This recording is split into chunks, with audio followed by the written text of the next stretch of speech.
Hello friends, मैं प्रीति सोनी छत्तीसगढ़ से। भारतीय इतिहास में राजस्थान का महत्वपूर्ण स्थान रहा है। यहाँ बड़े बड़े संत, महापुरुष और वीर सपूत हुए हैं, जिन पे राजस्थान को ही नहीं पूरे भारत को गर्व है। इन वीर सपूतों ने मातृभूमि की रक्षा के लिए अपने प्राण देने में कभी संकोच नहीं किया। इनमें ही एक हुए मेवाड़ के राजा महाराणा प्रताप। इनका इतिहास में विशेष स्थान है। इनका पराक्रम और शौर्य पूरे विश्व में प्रसिद्ध है। ये ऐसे राजा हुए जिन्होंने जंगल में रहना पसंद किया, कंदमूल फल खाए, घास की रोटी खाए, लेकिन मुगलों के सामने कभी घुटने नहीं टेके। ये अपने देश, धर्म और स्वाधीनता के लिए सब कुछ न्यौछावर करने को तैयार रहते थे। महाराणा प्रताप के समय दिल्ली के राजा अकबर थे, जो भारत के राजा महाराजा को अपने अधीन कर इस्लामिक परचम को पूरे हिंदुस्तान में लहराना चाहते थे, और इसके लिए उन्हें नीति अनीति कुछ भी नहीं सोचती थी। बहुत ज़्यादा क्रूर राजा हुए। ये 30 सालों में भी महाराणा प्रताप को बंदी नहीं बना सके। महाराणा प्रताप जी का जन्म 9 मई 1940 कुंभलगढ़ में हुआ था। इनके पिता उदय सिंह द्वितीय और माता जयंताबाई थी। और इनकी जो माँ थी ना जयंताबाई, वो कृष्ण भक्त थी। इनके बचपन का नाम कीका था। मेवाड़ की गद्दी इन्होंने संभाली ना, तो मेवाड़ की गद्दी संभालना भी इनके लिए इतना आसान नहीं रहा। इनके भाई को वहाँ का राजा बनाया गया, लेकिन जब देखा कि भाई से राज नहीं संभल रहा है, तब इन लोगों ने फिर से महाराणा प्रताप को राजा बना दिया। जब इन्होंने मेवाड़ की गद्दी संभाली ना, तो राजपूताना राज काफी नाजुक दौर से गुजर रहा था। अकबर की क्रूरता के आगे बड़े बड़े राजा महाराजा अपना सर झुका चुके थे, और कई राजा मजबूर होकर मुगलिया वंश से वैवाहिक संबंध स्थापित कर चुके थे।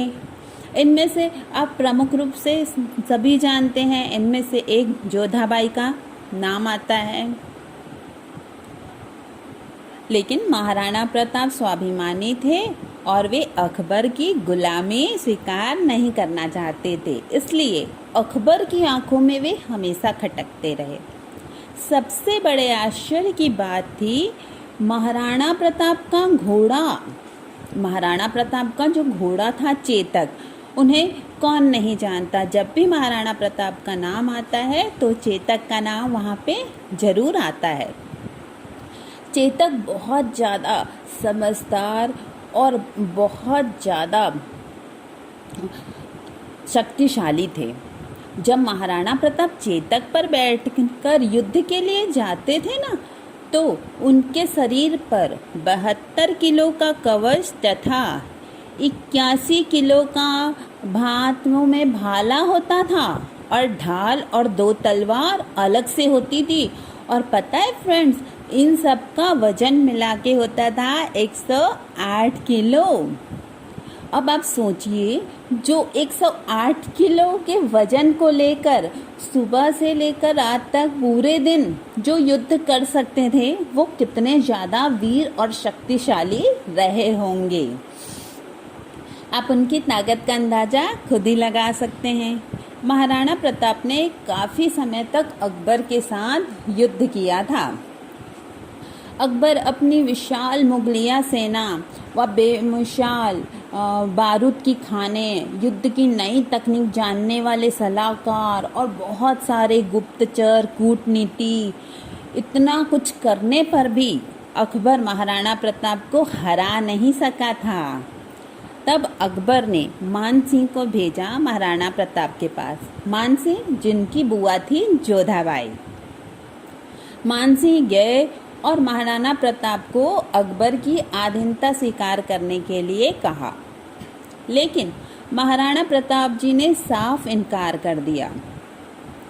ये सुनकर अकबर और ज़्यादा बौखला गए, और फिर उन्होंने महाराणा प्रताप पर आक्रमण करने के लिए मानसिंह और आसिफ खान के नेतृत्व में विशाल मुगलिया सेना भेजी। 30 मई 1576 में हल्दी घाटी में मुगलिया सेना और महाराणा प्रताप की सेना के बीच युद्ध हुआ। अकबर की ओर से जो इतनी सेना आई थी वो टिड्डी दल के समान वहाँ हल्दी घाटी में छा गई थी। इन लोगों के पास काफ़ी सारी तोपें भी थी। मानसिंह के साथ शहजादा सलीम भी सेना का संचालन कर रहे थे। इनकी सेना पता है फ्रेंड्स कितनी रही होगी? 80,000 से 1 लाख। कहा तो ये जाता है कि अकबर 2 लाख सेना सहित आ रहे थे, जिनमें 1 लाख सेना को तो महाराणा प्रताप ने अपने कुशल नेतृत्व में बीच में ही खत्म कर दिया था, और लगभग 1 लाख सेना जो आगे गई थी। इस युद्ध में महाराणा प्रताप की वीरता ने मुगलों के छक्के छुड़ा दिए थे। मुगल भी एकदम शौक रह गए थे, क्योंकि उन्होंने आज तक ऐसा वीर नहीं देखा था।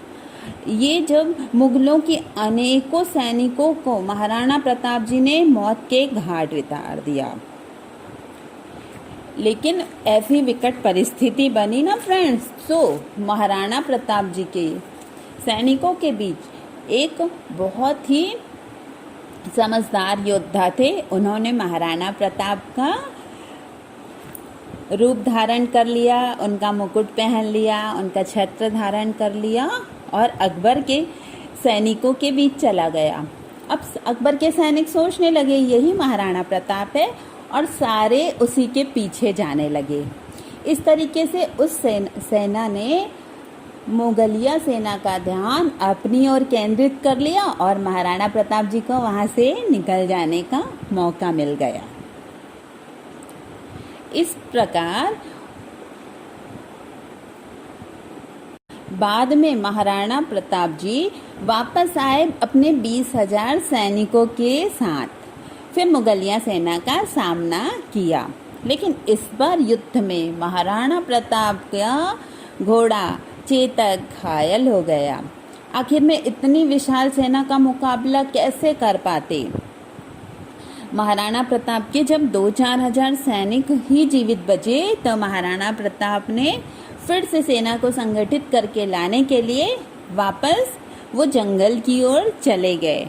लेकिन इस बार चेतक को चोट लगी हुई थी, और जब वो जंगल की तरफ जा रहे थे, पहाड़ों की तरफ, तो मुगलिया सेना उनके पीछे लग गई। लेकिन चेतक ने एक समझदारी दिखाई और अपनी वीरता से 21 फुट चौड़े नाले को पार कर लिया। लेकिन मुगल सैनिक उस नाले को पार ना कर सकी।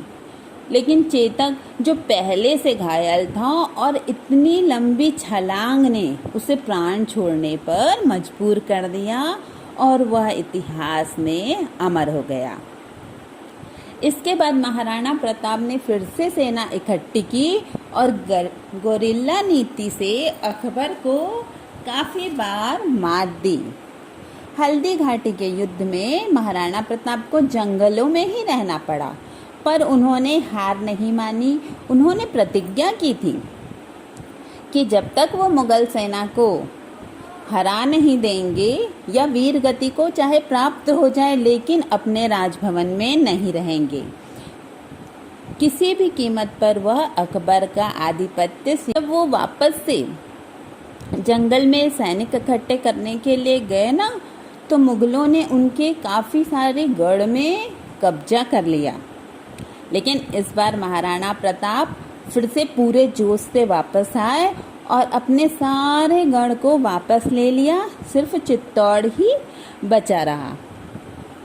लेकिन बार बार युद्ध के कारण महाराणा प्रताप काफ़ी घायल हो गए थे, और वो कितनी देर तक के युद्ध का सामना कर पाते। लेकिन उन्होंने जो वीरता से युद्ध किया ना, वो भी कोई छोटी बात नहीं थी।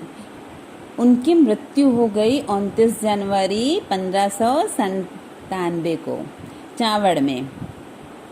लेकिन फ्रेंड्स, जब महाराणा प्रताप की मृत्यु हुई ना, तो अकबर ने की भी आंखें भीग गई थी। उन्होंने भी कहा कि ये है सच्चा देशभक्त। तो ऐसे थे भारत के वीर सपूत महाराणा प्रताप।